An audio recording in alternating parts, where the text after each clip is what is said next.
Today is July 26th. Welcome on into Daily Cards Live post-game edition here on ClavesOnline.com. Brought to you by Munganast St. Louis Acura and Royal Banks of Missouri. I'm Joe Roderick, joined alongside by Bob Ramsey and Rammer. The Cardinals win 11-7 today, taking the series from a very good Arizona Diamondbacks team. And I think most importantly, Nolan Gorman having one of the best games in his young career with two monster home runs, adding in another hit there as well, kind of showing why he's one of the untouchables as we head into the final days before the trade deadline. That's the fun stuff and the enjoyable stuff. See who can take hold of opportunities here in the second half of the season. Kisner had a good day. Have no idea what his future is going to be. You know, we're all watching Tyler O'Neill, Carlson Walker, all those guys. We're watching all that stuff. But I think the most important thing for the immediate future is that Flaherty was decent. He was pretty good. And you're saying that because not for his future with the Cardinals, but for the future in the next 5 days. Yes, the last image that all of these other GMs are going to have of Jack Flaherty is the fact that he went 5 innings and allowed 3 earned runs and worked his way out of a jam in the first inning too, throwing nearly 30 pitches. Yeah, he wasn't great, but he was good enough in a terrific hitting environment against a good team to go along with several of his other most recent starts where another team, they're all watching. They either got scouts there live and or are watching on television. They're watching. And somebody's going to go, this dude can help us down the stretch. And so that, I think, is the biggest takeaway for me. The other thing is, it is fun when the guys are hitting. The Cardinals with 5 home runs today. As you mentioned, Andrew Kisner with a good game. He added a home run. Paul Goldschmidt with a big home run at the time. The game got away in the 8th inning a little bit.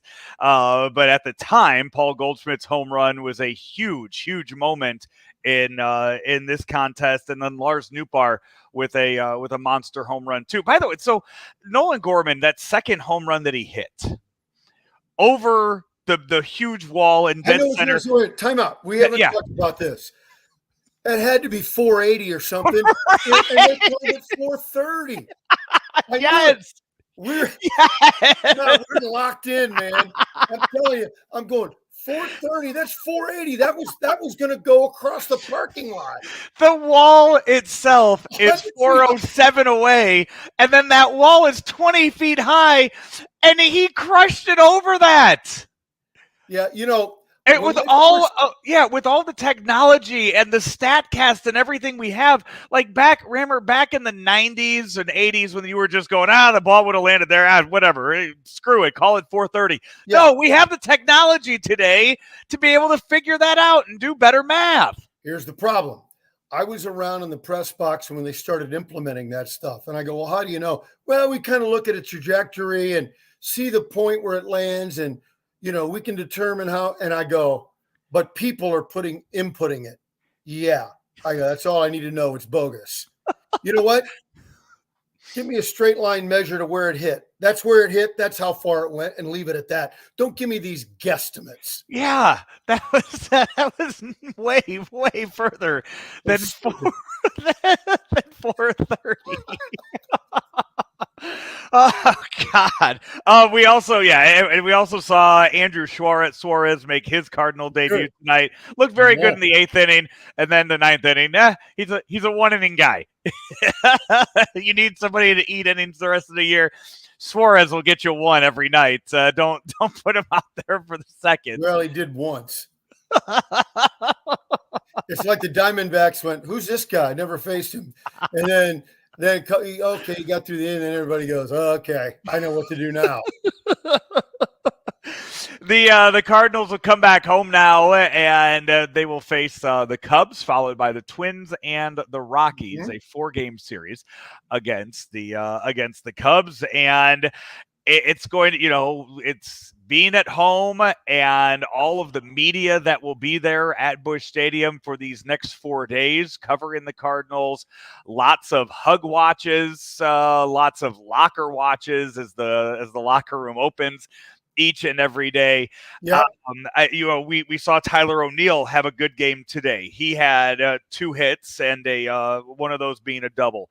Paul DeYoung, 2 hits, one of those being a double today. So those, if I look at the offense and look at who is most likely to leave, those have got to be names number 1 and 2 for me on top of this list right now offensively. Well, if we're talking about position players, I think that's probably right. We need to remove ourselves as Cardinal guys and think, what do other teams, how do they rank them? And I would think you could probably get the most for Nootbaar right now, but I don't know what do other teams think about our guys? Not what we think. But okay, but I think we do have to think about are you talking what you and I think or what the front office thinks? That's the third part of it.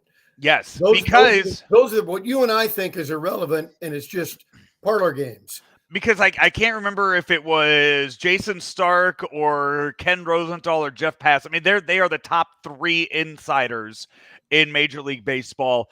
But I believe I saw a list where Lars Nootbaar's name is on that list of an untouchable. That it is Lars Nootbaar, Jordan Walker, Paul Goldschmidt, Nolan Arenado. Those 4 are the untouchables that the Cardinals will not even entertain phone calls for those guys. Well, I don't really believe in untouchables. Tell me if I mean, this is silly. You wouldn't trade him for Ohtani? So what they're saying is, under reasonable, normal circumstances, we're not going to let this guy go. They wouldn't trade him for Murphy. But if somebody comes and overwhelms the Cardinals, then they would. Yeah, Murphy was a huge mistake. We would all agree in hindsight, and maybe even at the time, that was a mistake. So we'll see where it goes. I think the thing is, Paul DeYoung is having a very representative year. A good guy, good teammate, good player. I can't see why the Dodgers aren't trading for him. Well, actually, it's funny that you should say that because since we have been on the air, this happened 10 minutes ago, Rammer.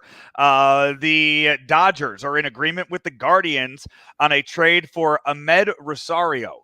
So the Dodgers are once again boosting their infield with Ahmed Rosario. This is pending a review for medicals. Nothing yet on what the Dodgers are going to give up on their way back. I think like Paul's staying. So, well, it looks like Paul is not going to the Dodgers. Yeah. I don't know. I look around and what other contenders need a shortstop? Off the top of my head, I can't think of any. I don't know if you look at, do you look at Paul DeYoung as a shortstop or are you looking at him as a right-handed bat off the bench? If you're a contender, is Paul DeYoung just a right-handed bat off the bench? Well, 230 hitters don't turn me on, but I'm not a major league executive. He's got the power. I don't know who he has occasional power. There's no doubt. Yeah. But he'll hit 20 home runs if he plays every day. Yeah. If he's pinch hitting a couple times a week, it's a different story. So I don't know. I know. As you look around and, we could play that game and we could do it tonight. We could do it any other day. As you look around at who is leading, who the leaders are in all of the divisions throughout baseball, and you look at what they have at the shortstop position, they're not trading within the division to Milwaukee. That's not going to happen. So you can knock them out of contention. Well, they got Adames anyway. Right. And so as you look around, I that's why I say, outside of maybe the Twins and you say Carlos Correa plays third. I don't see them doing that. And that takes me back to what you and I talked with Claibs about too, all the way back to spring training when the Cardinals had so much opportunity to showcase Paul DeJong at third, at second, and put him in other scenarios for that, and they didn't do it. And I mean, one of the things that jumped out at me about Scott Rowland's Hall of Fame plaque was that he played every position, that he never played another position other than third base his entire career. I guess that's what Paul's going for on his Hall of Fame plaque when he makes it to Cooperstown. Okay. What is there? Is there an opening with Cardinal broadcasts?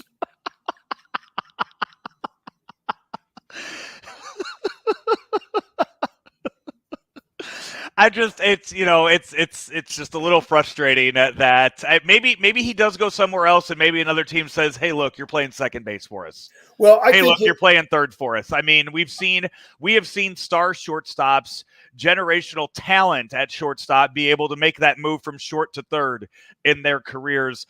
So why can't Paul DeJong? If A-Rod can do it and Cal Ripken can do it, I'm going to guess that Paul DeJong is capable of sliding over and playing third base. I've said for over a year now that I think Paul's future as a big leaguer is as a utility guy. And I'm standing by that. And if this is ancient history, nobody wants to go look on Baseball Reference, but there was a infielder that came up with the White Sox named Ron Hansen, who had a big rookie year and then had a modicum of success, but played like 12, 13, 14 years in the big leagues as a utility guy and was a good one. And so I'm not saying that to take a shot at Paul. I'm saying I think it's a way he can have a much longer career. A few other rumors going around. Lance Lynn being rumored to go to the Rays. We will see if that happens this weekend. Good for them, but I don't see it. Yeah, the Bob Nightingale reporting that the two teams have exchanged names that would move as well, and the Rays are on one of the teams not listed in Lance Lynn's no trade list. So yeah, I did see that he said he would waive it to play for them. Yeah, I didn't think his name was on the Rays list. I didn't think it was there for that. Regardless, it's you know what? It's an arm. It's an arm, and he's having a pretty good season. He's terrible. Oh, stop it! He's having a horrible season. His ERA is infinity. He gives you one unbelievable game a month. Okay, well, that's not having a good season. What are you going for the MLB broadcasting crew now? I'm going to get on Indeed after this and see what's open around Major League Baseball. You'll find out the results on tomorrow night's on tomorrow's show when I talk up players and all on some of the other teams. I'll let you know where some of those stand. Yeah, don't get caught up into folklore. Here in Cardinal land, Lance Lynn is a folklore hero. I love him. He's terrific. But he's not the same guy. Once in a while, he'll strike out 15 people. But most of the time, he'll go 4 innings and give up 5 runs. We will have the other side of Chicago to preview tomorrow when the Cubs are in town for the first of 4, a 4-game weekend series. Cubs and Cardinals. Remember last time when these two teams met up and we talked about how the Cardinals could jump them in the standings? Yeah, that's not possible anymore. No. That's not even possible in a 4-game series this weekend with the Cubs being 5.5 games in front of the Cardinals. And very unimaginative scheduling. Having teams play that many games a week apart, these games should be in September. The schedule, I just don't think the schedule has been very good. Look, it's their first time doing it under the new format. I get it, but they got to be better. I'm glad you brought up the schedule because something I forgot to mention yesterday, for those that might have missed it, the Cardinals announced their spring training schedule for 2024, and a nice little wrinkle in this for those for folks that might be a little tired of going down to Florida every year for spring training games. The Cardinals will end their 2024 spring training campaign by going to Arizona and playing 2 games against the Cubs before they head up north to Los Angeles to open the regular season against the Dodgers. So they 2 games in the Cactus League, which from everything I've heard is just a hell of a lot of fun out there in Arizona for spring training. That's what I've heard too. That might be a fun, a week respite from the winter. It's the end of March. And then going to LA, you could do that pretty cheaply and have a fun time in Phoenix and Los Angeles. That we ought to think about that. Well, Rammer, you know what? What you could do is talk to the folks at the Billikens and make sure they make it to the Final Four, and then you can go out there for the you go out there for the final week of spring training, hit up those games, and then just hang out, because that's where the Final Four is. Perfect. This year, out in Phoenix, out at the where the Cardinals play football out there. So. Or you and I go Cardinal games, Final Four, on to LA. I think it would go LA, and then you have to go back to Arizona for the Final Four. I think it works that way around. And then we could jump on a plane and head to Philadelphia for WrestleMania. So, hey, I mean, we got it all figured out. Fortunately, yeah, it's Hey, speaking of wrestling, Glory Pro Wrestling has a show this Sunday. Central State Sandwiches will be outside of the Casa Loma Ballroom selling sandwiches this Sunday afternoon. I think doors open at 2 o'clock for the 3 o'clock show out there at the Casa Loma Ballroom this Sunday. So head on down there and get your Central State Sandwiches, a sponsor here of Daily Cards Live. Another sponsor we have here, Rammer, are the folks at Mungenast St. Louis Acura. You could go right now to stlouisacura.com and plan your visit to 13720 Manchester Road. And you could see right there on the website just how many cars they have. In fact, you could click right there. 147 brand new cars there on the lot at 13720 Manchester Road for St. Louis Acura. They have 195 pre-owned cars out there as well. So almost 350 cars out there ready for you to buy at Mungenast St. Louis Acura there on Manchester. We will be back tomorrow to preview the first of 4 against the Cubs here at Busch Stadium. Until then, he is Bob Ramsey. I'm Joe Roderick. This has been Daily Cards Live right here on ClaibsOnline.com. From our roots in St. Louis, Royal Banks of Missouri is branching out to continue serving you with our locations in St. Charles, Jerseyville, Granite City, and now in Hannibal, Center, and New London. Royal Banks of Missouri, the community bank in your community.